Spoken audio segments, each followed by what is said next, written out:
جو لوگ کہتے ہیں حضور کو علم غیب نہیں تھا اور جو کہتے ہیں تھا، بدقسمتی سے دونوں نے ڈیفینیشن علیحدہ کر لی۔ جو ڈیفینیشن نفی کرنے والوں نے کی ہے اس کی وجہ سے، اس کے اعتبار سے واقعتاً نہیں تھا۔ انہوں نے ڈیفینیشن یہ کی ہے، تعریف یہ کی ہے، وہ علم جو خود حاصل ہو جائے، اللہ کا عطا کردہ علم جو ہے وہ کہتے وہ غیب نہیں ہے۔ تو وہ بھی مانتے ہیں کہ ہر علم جو حضور کو حاصل ہے وہ اللہ کا عطا کردہ۔ میں سائی والی میں یہ سارے مرحلے میں نے طے کیے نا اپنے زمانہ طالب علمی میں۔ مولانا منظور احمد شاہ صاحب ہیں سائی وال میں ایک، میں ان کے پاس حاضر ہوا۔ میں نے کہا جی یہ مسئلہ کیا ہے علم غیب کا، مجھے ذرا سمجھائیں۔ انہوں نے ایک کتاب اپنی نکالی کہ دیکھیے صاحب، ہم حضور کے علم کے بارے میں یہ باتیں مانتے ہیں۔ حضور کا علم حادث ہے، قدیم نہیں ہے۔ حضور کا علم محدود ہے، لا محدود نہیں ہے۔ حضور کا علم عطا کردہ ہے، ذاتی نہیں ہے۔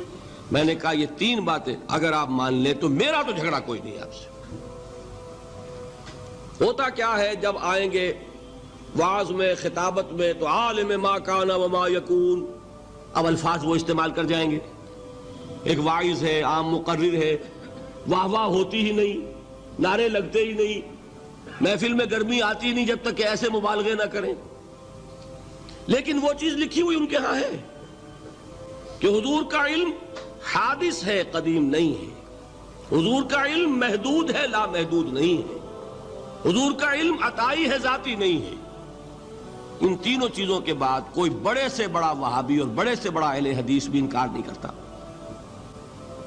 باقی یہ بات جان لیجئے کہ غیب اور حضور یا شہادہ یہ در حقیقت عام انسانوں کے اعتبار سے الفاظ استعمال ہوئے۔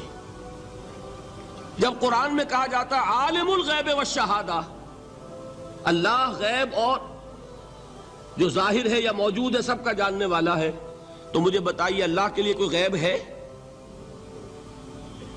اللہ کے لیے کوئی شے غیب ہے؟ تو کیوں کہا جا رہا ہے عالم الغیب والشہادہ؟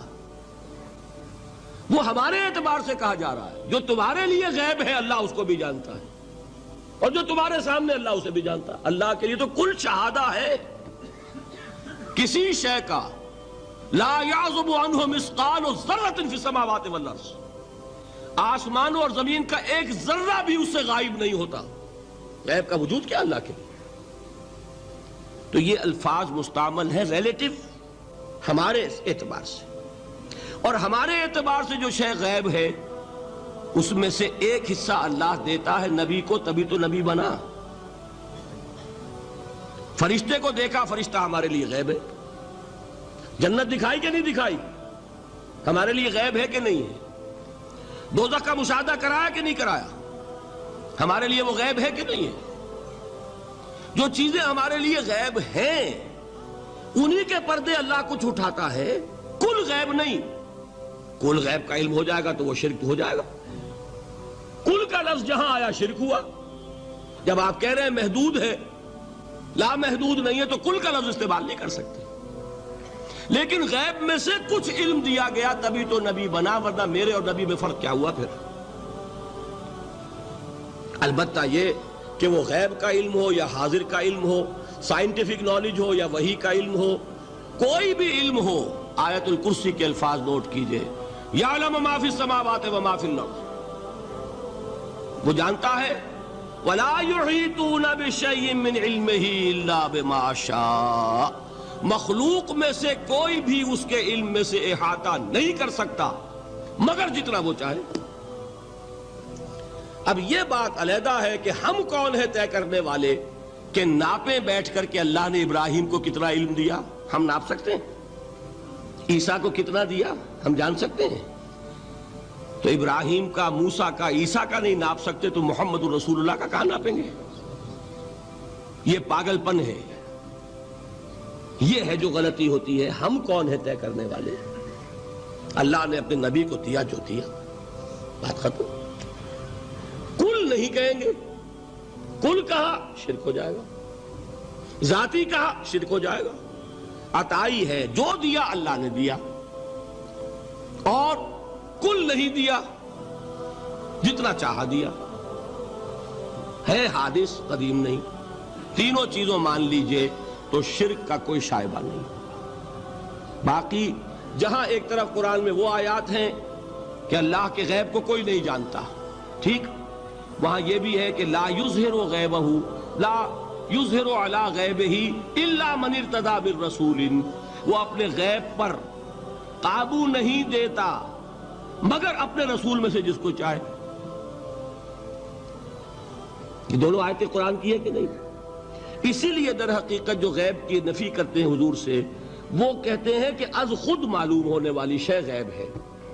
ہم کہتے ہیں از خود تو کوئی بھی شے کسی کو معلوم نہیں، ہمیں حاضر کا علم بھی اللہ ہی دیتا ہے تو ہوتا ہے، غیب کا تو بہت دور کی بات ہے۔ یہ مسئلے بڑے سیدھے ہیں، خام خواہ ہم نے پیچیدہ بنایا ہوا ہے، خدا کے لیے ان مسئلوں کو سلجھائیے۔ حضور کو علم غیب حاصل تھا یا نہیں، اس میں جو اصل ٹرک ہے، مسئلے کو حل کرنے کے لیے جو اصل کلید ہے وہ کیا ہے؟ پہلے غیب کو معین کر لیں، غیب کسے کہتے ہیں؟ بعض لوگوں نے اس کی ڈیفینیشن یہ کر لی، غیب کا علم وہ ہے کہ جو از خود حاصل ہو جائے خدا کے دیے بغیر۔ اس معنی میں تو کسی کو کوئی علم حاصل ہی نہیں، کوئی اختلاف ہو نہیں سکتا۔ یہ جو شہادہ اور غیب کی اصطلاحات قرآن مجید میں آتی ہیں وہ اس اعتبار سے آتی ہے کہ ایک وہ چیزیں جو ہماری نگاہوں کے سامنے ہیں، ہم اپنی آنکھوں سے دیکھ سکتے ہیں، اور آنکھوں کے لیے ہم نے ٹیلیسکوپ بھی ایجاد کر لیے، مائکروسکوپ بھی ایجاد کر لیے، اس سے دیکھ سکتے ہیں۔ ایک وہ عالم ہے جو ہماری نگاہوں سے پوشیدہ ہے، فرشتے ہماری نگاہوں سے پوشیدہ ہے، وہ نہ ٹیلیسکوپ سے نظر آئیں گے نہ مائکروسکوپ سے نظر آئیں گے۔ عالم آخرہ، جنت دوزخ ہماری نگاہوں سے پوشیدہ ہے، یہ عالم غیب ہے ہمارے لیے۔ اللہ تعالیٰ غیب اور حاضر دونوں کا جاننے والا ہے، حالانکہ اللہ کے لیے غیب ہے ہی نہیں۔ آپ سوچیے، اللہ کے لیے تو آنے واحد میں ہر شے اس کی نگاہوں کے سامنے بیک وقت موجود ہے، اس کے لیے غیب نہیں ہے۔ جب قرآن کہتا ہے عالم الغیب والشہادہ، وہ ہمارے اعتبار سے جو چیز ہمارے لیے غیب ہے وہ اللہ کے علم میں ہے، اور جو چیز ہمارے لیے شہادہ وہ تو اللہ کے علم میں ہے ہی ہے۔ اس حوالے سے سمجھ لیجئے نبی تو ہو ہی نہیں سکتا جسے کچھ نہ کچھ علم غیب نہ دیا جائے۔ اگر نبی کا علم بھی وہی ہو جو ہمارا ہے تو پھر ہمارا اور ان کا فرق کیا ہوا؟ نبی نے فرشتے کو دیکھا ہے، نبی کو جنت اور دوزخ کی سیر کرائی گئی ہے، ملکوت السماوات والارض حضرت ابراہیم کو دکھائے گئے ہیں، کذالک نری ابراہیم ملکوت السماوات والارض۔ معراج میں حضور کو کیا کچھ دکھایا گیا ہے؟ اگر یہ چیزیں غیب کی ہیں نا، اگر یہ چیزیں وہی فرشتہ یہ غیب ہے نا، تو غیب کا علم نہ دیا جائے تو نبی کہاں ہوا؟ وہ تو پھر عام انسان ہے۔ قل انما انا بشر مثلکم یوحی الی، وحی آ رہی ہے میرے پاس، تو یہ از خود غیب سے معاملہ آ رہا ہے۔ البتہ کل غیب جو ہے وہ اس کی نفی ہو جائے گی، کل غیب نہیں۔ چنانچہ یہ میں نے باقاعدہ ایک بریلوی عالم دین سے گفتگو کی تھی، ابھی میں طالب علم تھا، میڈیکل کالج میں پڑھ رہا تھا، تو انہوں نے جا کے اپنی کتابیں مجھے دکھائیں کہ دیکھیے ہم مانتے ہیں حضور کا علم ذاتی نہیں عطائی ہے، نمبر 1۔ حضور کا علم قدیم نہیں حادث ہے، نمبر 2۔ حضور کا علم لا محدود نہیں محدود ہے۔ تو میں نے کہا پھر میرا تو آپ سے کوئی جھگڑا نہیں ہے، 3 باتیں آپ واقعی مان لیں تو پھر میرا کوئی جھگڑا نہیں، میرا اختلاف ختم ہو گیا۔